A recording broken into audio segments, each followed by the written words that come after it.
मैं डॉक्टर चंद्रेश पारिक और आज हम बात करने वाले हैं थर्ड ईयर के विद्यार्थियों के लिए क्रिस्टल फील्ड थ्योरी यानी कि क्रिस्टल क्षेत्र सिद्धांत। आप सभी ने सेकेंड ईयर की क्लासेस में कॉम्प्लेक्सेस के बारे में जानकारी ली होगी, यानी कि संकुल किसे कहते हैं या फिर संकुल की धुरी क्या होती है।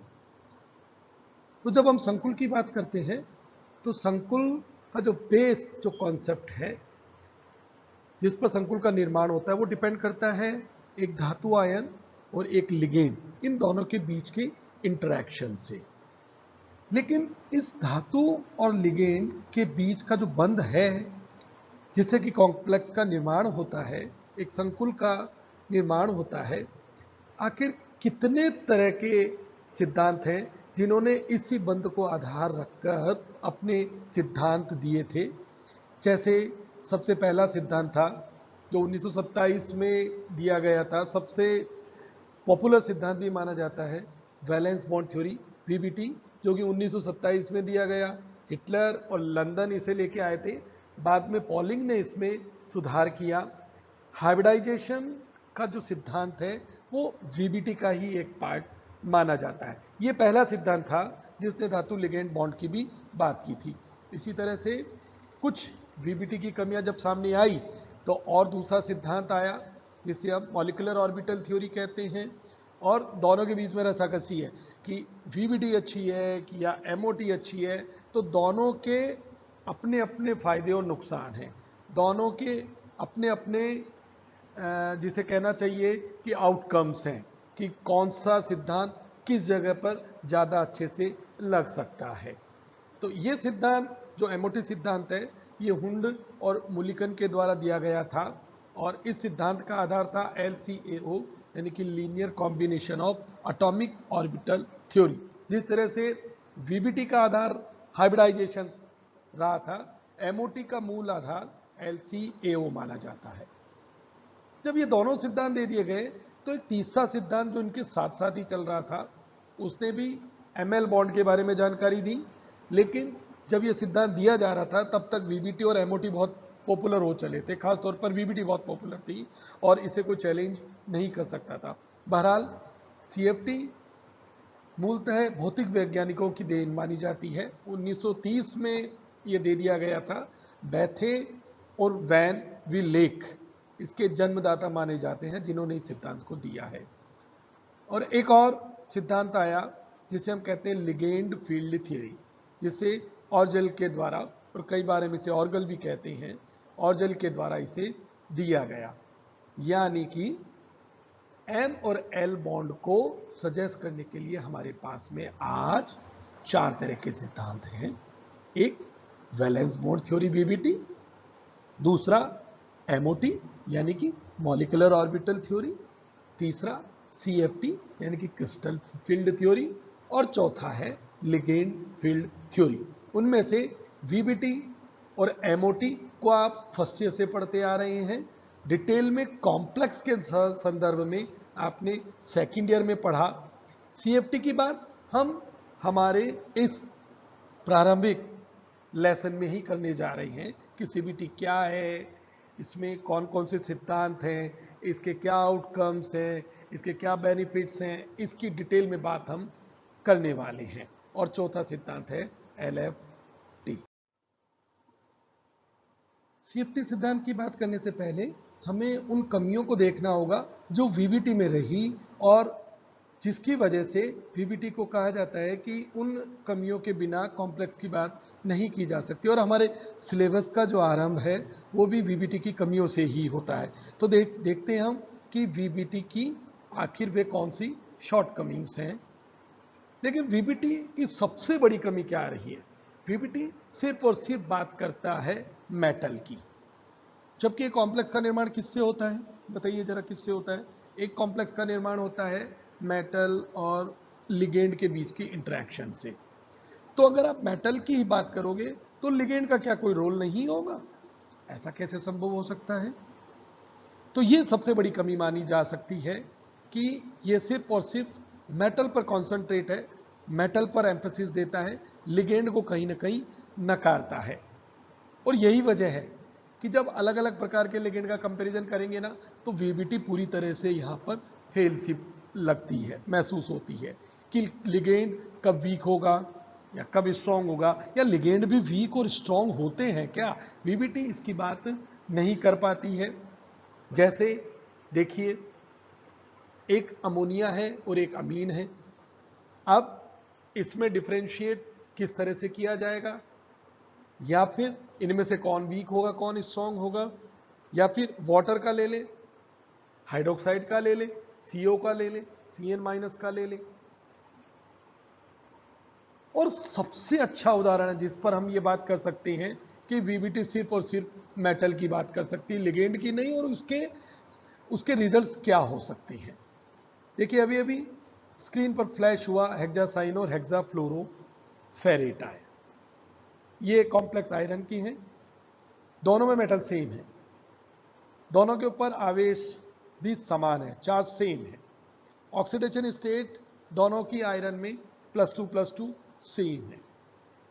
परिवर्तन है तो कहाँ है, लिगेंड में है। एक में CN- है, दूसरे में F- है, यानी कि फ्लोराइड है और साइनाइड है।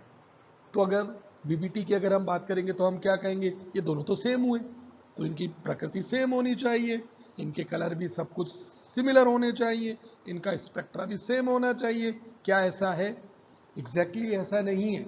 ये दोनों ही कॉम्प्लेक्सेस बिल्कुल डिफरेंट हैं, और इस डिफरेंस को CFT ही बताने वाला है। वो कैसे बताता है हम आगे बात करेंगे, लेकिन हम ये कह सकते हैं कि वीबीटी यहां पर इन संकुल की प्रकृति को बताने में असफल रही है, क्योंकि CFT sorry VBT particularly metal पर एम्फेसिस देती, मेटल पर जोर देती है, लिगेंड की इंपॉर्टेंस को कहीं ना कहीं वो नकार देती।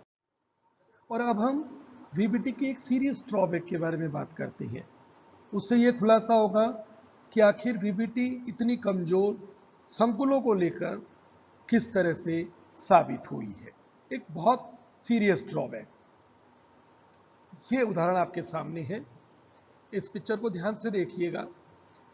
इसमें वीबीटी किस तरह से टेट्रा एमीन कॉपर सल्फेट के संकुल के लिए हाइब्रिडाइजेशन निकालता है, किस तरह से उसकी मैग्नेटिक प्रॉपर्टी को कैलकुलेट करता है, और किस तरह से उसकी ज्योमेट्री को वो निकाल पाता है।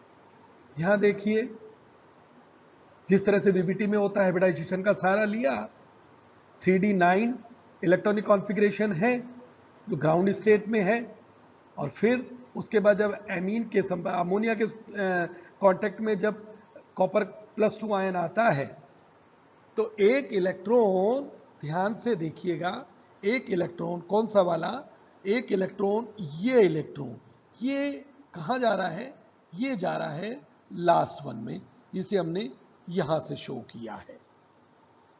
यानी कि वीबीटी ने क्या किया, 9th नंबर के इलेक्ट्रॉन को निकाला और कहां भेज दिया, 4p ऑर्बिटल के अंदर शिफ्ट कर दिया। क्या ये पॉसिबल है? उस समय तक तो सब कुछ संभव था। उन्होंने निकाला भी सही, और ना केवल निकाला बल्कि हाइब्रिडाइजेशन भी निकाला, और इसकी जो ज्योमेट्री है, जो DsP2 हाइब्रिडाइजेशन के कारण से वर्ग समतलीय जैसे स्क्वायर प्लेनर होनी चाहिए, और वही बिल्कुल निकली भी। तो वीबीटी का रिजल्ट बिल्कुल सही था, लेकिन इंटरप्रिटेशन गलत हो गया, क्योंकि 3D से एक इलेक्ट्रॉन की शिफ्टिंग अगर हम 4p पे करेंगे ना, तो इसमें बहुत ज्यादा एनर्जी की जरूरत रहेगी। बल्कि हम कहते हैं ये एक फोरबिडन रूल है। फोरबिडन रूल कैसे है कि इलेक्ट्रॉन का 3D से 4p में ट्रांजिशन हो ही नहीं सकता। तो ये एक उदाहरण सामने है जो ये बताता है कि वीबीटी किस तरह से इन संकुल को समझाने में असमर्थ रहती है। एक और कमी वीबीटी की है कि वीबीटी यद्यपि हाइब्रिडाइजेशन का सहारा लेती है, और संकुलों का या बहुत सारे बचे हुए इनऑर्गेनिक के यौगिकों का सभी की ज्यामिति के बारे में बहुत अच्छे से जानकारी दे पाती है, और ये उसकी कहना चाहिए कि उसकी सक्सेस भी है कि बड़ी आसानी से और जिसे कहना चाहिए था कि बिल्कुल एक्यूरेट ज्योमेट्री अगर कोई दे पाता है तो वीबीटी दे पाती है। लेकिन ऐसा भी नहीं है कि 100% वहां पर वो सक्सेसफुल रही। एक कमी रही कि आप टेट्राहेड्रल ज्यामिति के बारे में बात करते हो, आप ऑक्टाहेड्रल के बारे में बातचीत कर सकते हो, आप दूसरी ज्यामिति के बारे में बात करते हो, लेकिन टेट्रागोनल ज्यामिति क्या होगी इसकी बात वीबीटी कर ही नहीं पाई। वास्तव में जो टेट्रागोनल है ये एक डिस्टोर्टेड स्ट्रक्चर है जो ऑक्टाहेड्रल के डिस्टोर्शन से बनता है। तो वीबीटी यहां पर टेट्रागोनल ज्यामिति को समझाने में भी असफल रही। इसी तरह से एक और कमी है जो वीबीटी में रही, वो थी कलर और स्पेक्ट्रा को बताने में। यानी कि कौन सा कंपाउंड या कौन सा संकुल कलर्ड होगा या कौन सा कलर नहीं होगा, इसके बारे में तो वीबीटी बिल्कुल भी सक्सेसफुल नहीं हो पाई। हालांकि मॉलिक्यूलर ऑर्बिटल थ्योरी ने कलर बनने के सिद्धांत को बखूबी समझाया था कि कलर कैसे बनेंगे, इलेक्ट्रॉनिक ट्रांजिशन उसके लिए रेस्पॉन्सिबल होता है। लेकिन संकुलों के लिए कलर या ट्रांजिशन किस तरह से होंगे आगे जाकर सीएफटी यानी कि क्रिस्टल फील्ड थ्योरी तो उसे एक्सप्लेन कर पाई। लेकिन हम कहते हैं कि यह भी वीबीटी की एक बहुत बड़ी कमी रही कि वो कलर को यानी कि संकुलों के कलर किस तरह के होंगे, कब संकुल रंगीन होगा, इसको एक्सप्लेन नहीं कर पाई।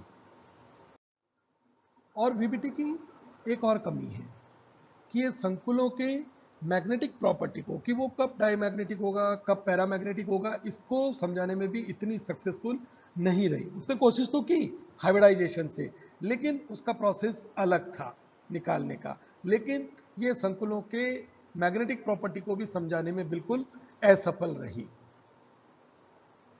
इसी तरह से हम कहते हैं कि वो संकुल इनर ऑर्बिटल होगा या आउटर ऑर्बिटल होगा, इसको भी नहीं बता पाती। ये सब कहीं एक दूसरे से कनेक्टेड चीजें हैं। इसको एक सुंदर से एग्जांपल से फिर से समझिएगा कि जैसे हमने पहले बात की थी। देखिएगा कि हमारे पास ये दो कॉम्प्लेक्स हैं, ये वाला और एक ये वाला। फिर से मैं बताता हूं, ये संकुल ये संकुल। देखिए दोनों में क्या है, मेटल कौन सा है, दोनों में मेटल आयरन है, दोनों में ऑक्सीडेशन स्टेट सिमिलर है।